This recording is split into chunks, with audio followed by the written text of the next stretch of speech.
Hello everyone. हमारी आज की कहानी है जीवन साथी सबसे अजीज होता है।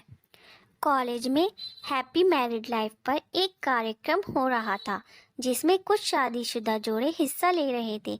जिस समय प्रोफेसर मंच पर आए, उन्होंने नोट किया कि सभी पति पत्नी शादी पर जोक कर हंस रहे थे। ये देखकर प्रोफेसर ने कहा कि चलो पहले एक गेम खेलते हैं, उसके बाद अपने विषय पर बातें करेंगे।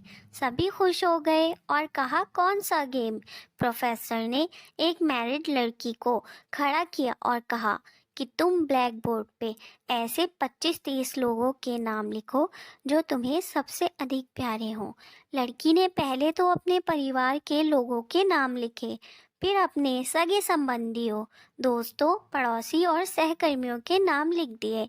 अब प्रोफेसर ने उसमें से कोई भी कम पसंद वाले 5 नाम मिटाने को कहा। लड़की ने अपने सहकर्मियों के नाम मिटा दिए। प्रोफेसर ने और 5 नाम मिटाने को कहा। लड़की ने थोड़ा सोचकर अपने पड़ोसियों के नाम मिटा दिए। अब प्रोफेसर ने और 10 नाम मिटाने को कहा। लड़की ने अपने सगे संबंधियों और दोस्तों के नाम मिटा दिए।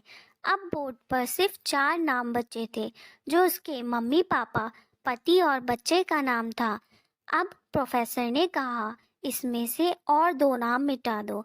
लड़की असमंजस में पड़ गई और बहुत सोचने के बाद बहुत दुखी होते हुए उसने अपने मम्मी पापा का नाम मिटा दिया। सभी लोग स्तंभ और शांत थे, क्योंकि वो जानते थे कि ये गेम सिर्फ वो लड़की ही नहीं खेल रही थी, उनके दिमाग में भी यही सब चल रहा था। अब सिर्फ 2 ही नाम बचे थे, पति और बेटे का। प्रोफेसर ने कहा, और एक नाम मिटा दो। लड़की अब सहमी सी रह गई। बहुत सोचने के बाद रोते हुए अपने बेटे का नाम काट दिया।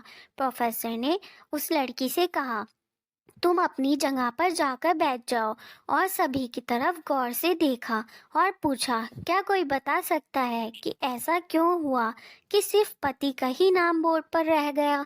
कोई जवाब नहीं दे पाया। सभी मुंह लटकाकर बैठे थे।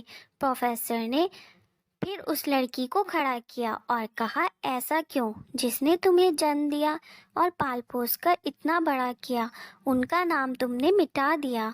और तो और तुमने अपनी कोख से जिसे बच्चे को जन्म दिया, उसका भी नाम तुमने मिटा दिया।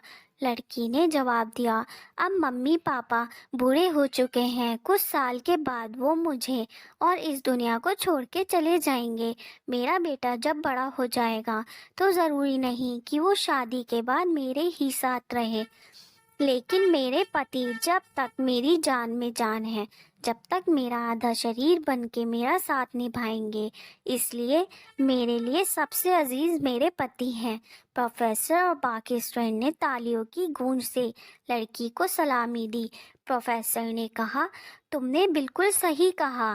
तुम और सभी के बिना रह सकती हो, पर अपने आधे अंग अर्थात अपने पति के बिना नहीं रह सकती।